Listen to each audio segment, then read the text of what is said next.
வணக்கம் நண்பர்களே. நாம் இந்த வீடியோவில் பார்க்குற விஷயம் என்று சொன்னால் உறவு முறைகளை பற்றி பார்க்க போகிறோம்.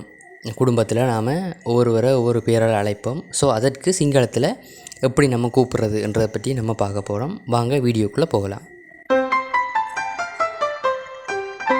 ஃபஸ்ட்டு பார்த்திங்களா இருந்தால் அம்மா. அம்மாவுக்கு சிங்களத்திலையும் அம்மா தான், தமிழ்லையும் அம்மா தான். அடுத்தது அப்பாவுக்கு தாத்தா. அதாவது தாத்தா அப்படின்னு சொன்னால் அப்பான்னு சொல்லி அர்த்தம். நம்மளை தமிழில் பார்த்திங்களா இருந்தால் தாத்தான்னு சொன்னால் அப்பாட அப்பா அம்மாட அப்பா அப்படின்னு சொல்லி வந்துடும். ஆனால் சிங்கள மொழியில் தாத்தான்னு சொன்னால் அப்பாண்ட அர்த்தம். அடுத்தது புத்தா. புத்தாண்டா மகன் என்று சொல்லி அர்த்தம். புத்தாண்டா மகன் என்று சொல்லி அர்த்தம். அதற்கடுத்தது துவ என்று சொன்னால் மகள் என்று சொல்லி அர்த்தம். அடுத்தது அக்காவுக்கு சிங்கள மொழியிலையும் அக்கா தான். அக்காவுக்கு அக்கா தான். அடுத்தது ஐயா அப்படின்னு சொன்னால் அண்ணாண்டு சொல்லி அர்த்தம். ஐயாண்டா அண்ணாண்டு சொல்லி அர்த்தம். அடுத்தது நங்கி. நங்கிண்டா தங்கை என்று சொல்லி அர்த்தம். நங்கி என்றா தங்கை என்று சொல்லி அர்த்தம். மல்லி. மல்லிண்டா தம்பி என்று சொல்லி அர்த்தம். மல்லி என்றா தம்பி. ஆச்சி. ஆச்சின்னு சொன்னால் பாட்டி. ஆச்சிண்டா பாட்டி. அதற்கடுத்தது சீயா. சீயாண்டா பாட்டன். சீயா அண்டா பாட்டன். நெந்தா.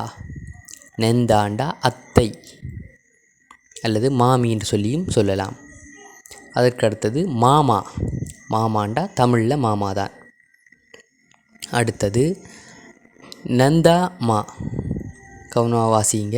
நந்தாமா. நந்தாமாண்டா மாமியார். அதற்கடுத்தது மாமண்டி. மாமண்டி என்றா மாமனார். அதற்கடுத்தது பேனா. பேனா என்று சொன்னால் மருமகன். லேலி. லேலி என்றா மருமகள். லொகு அம்மா. லொகு அம்மாண்டா பெரியம்மா என்று சொல்லி அர்த்தம். அதற்காக பெரியப்பாவுக்கு லொகு அப்பான்னு சொல்லி சொல்கிறதில்ல, பெரியப்பாவுக்கு மகப்பா என்று சொல்லி சொல்கிறது. லொகு அம்மாண்டா பெரியம்மா, மகப்பா என்று சொன்னால் பெரியப்பா. ஸோ மகப்பா என்று சொன்னால் பெரியப்பா. அதற்கடுத்தது புஞ்சி அம்மா. புஞ்சி அம்மாண்டா சின்னம்மா என்று சொல்லி அர்த்தம். பாப்பா.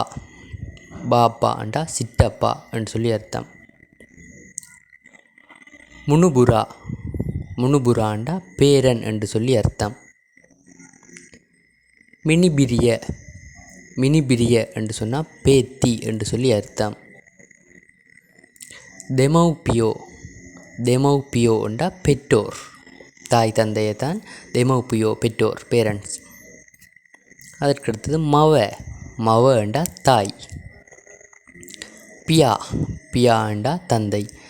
இதில் நீங்கள் கவனிங்க, இந்த மவ பியா அதாவது தாய் தந்தை, இந்த மவ பியா எங்கே பாவிக்கிறோன்னு சொன்னால், நீங்கள் பேச்சு வழக்கில் நீங்கள் கதைக்கும்போது பியா கடையிட்ட கியே என்று சொன்னால் அப்பா கடைக்கு போயிட்டார், கியே என்று சொன்னால் போயிட்டார், கடை என்று சொன்னால் கடை.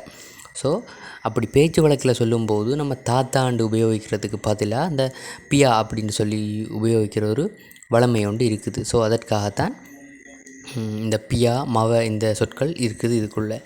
ஸோ இது பார்த்திங்கன்னா பேசிக்காக நம்மளோட குடும்பத்தில் இருக்கிற உறவு முறைகளை எப்படி அழைக்கிறது என்று சொல்லி நான் போட்டிருக்கிறேன். இது உங்களுக்கு ஸ்பெசிஃபிக்காக தேவை என்று சொன்னால் எனக்கு கமெண்ட் பண்ணுங்கள். இது விலங்கியல் வேண்டாலும் எனக்கு கமெண்ட் பண்ணுங்கள். இன்னும் ஒரு வீடியோவில் சந்திக்கிறேன். நன்றி, வணக்கம்.